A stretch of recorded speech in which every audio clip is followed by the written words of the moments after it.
4 months ago, baby. 4 months ago, we started this journey, Iron 2. Challenged by Tyler 1 to hit plat before the season ends. Well,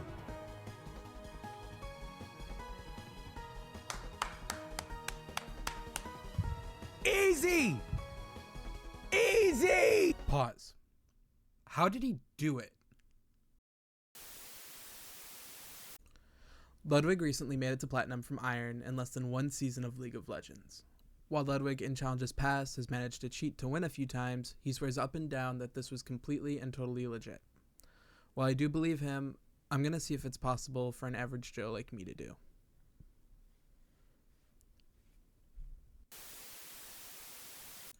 I've been playing League of Legends off and on since roughly 2017. My current account, I think, was made in 2019, but I had an account prior to this one that I think I just lost the log credentials for.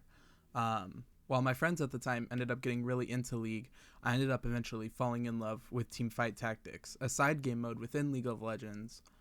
I loved the strategic depth of TFT, and while I got pretty decent at that, ranking Gold 4 currently, I never really gave the core League of Legends experience a serious shot. Today's when I changed that.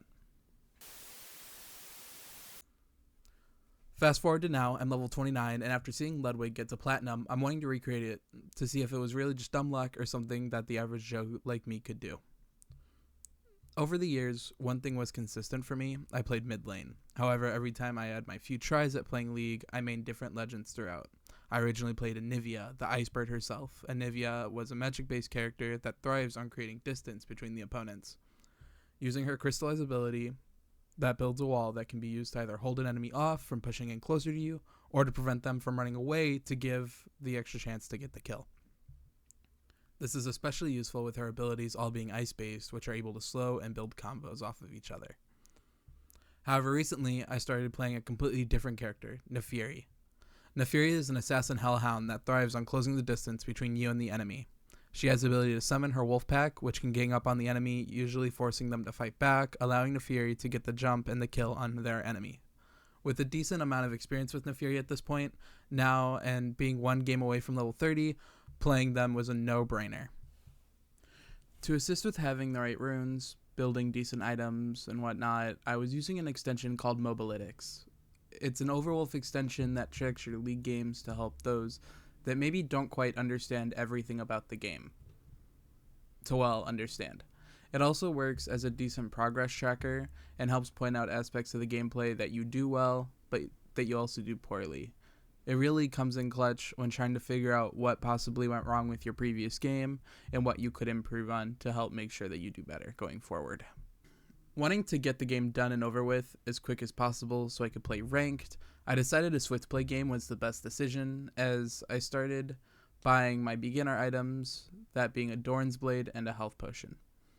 The enemy's team had a Syndra as their mid, which was pretty easy to handle, all things considered. A huge part of the early game is trying to poke the opposite team as you farm gold and XP from the minions. However, with Naafiri and other assassins, it can be a little bit harder to do so, as the only chance to do so safely is by using your first ability, as it's usually the only way you'll have any kind of range in the early game. However, with Naafiri's Q ability, when the enemy is hit with it, it sends the 2 pack hounds that Naafiri starts with to hunt them down, dealing an extra chunk of damage most of the time. Even with this, the lane for the first 10 or so minutes was a huge back and forth, doing small damage to each other's towers. However, neither of us were able to get a kill off of each other until luckily my team's jungler came in after I got her low and got the kill while she was under her tower, giving me the assist. This ended up being the perfect push I needed to do some major damage to their tower and having enough alone time to farm some minions without being pestered. After healing and buying some more items, I went back in and quickly got a level above the Syndra. I was able to do a big push on them and got enough damage on them that the kill was in sight.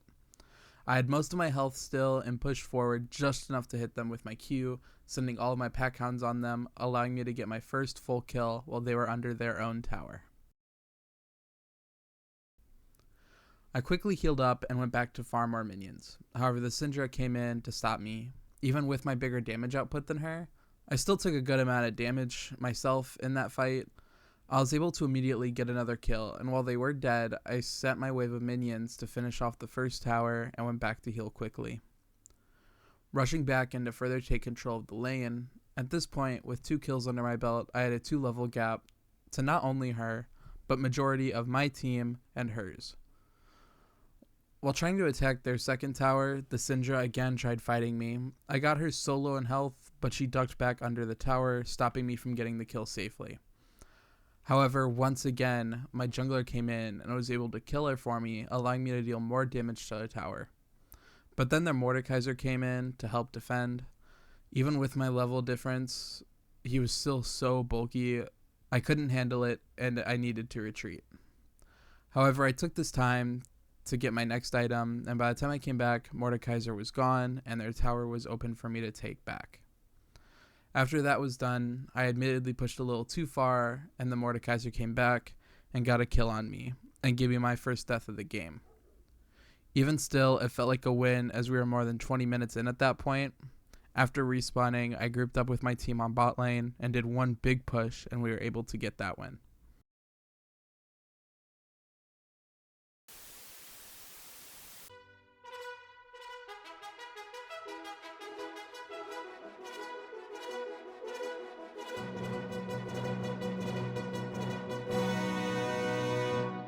I think there were a few things that went wrong with my first few ranked games. I had a huge boost of confidence going in from the prior matches that led me to being a lot more kill hungry than I should have been, especially when I was already doing poorly. In my head, it was just I need to get just this proper jump on them, get that one kill, and that'll snowball, and I'll be so good.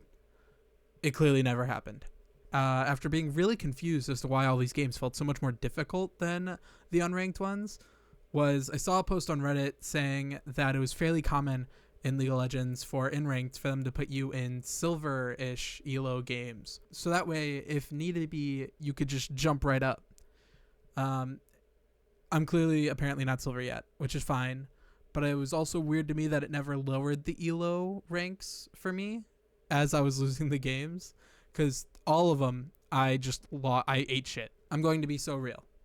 I just didn't do well. After thinking about what I could do to try to combat that, after my games, I looked back on them and decided that a change of pace and possibly a new character in my rotation was the go-to thing. Vex is a mage champion that has a lot more range in her arsenal compared to Naafiri.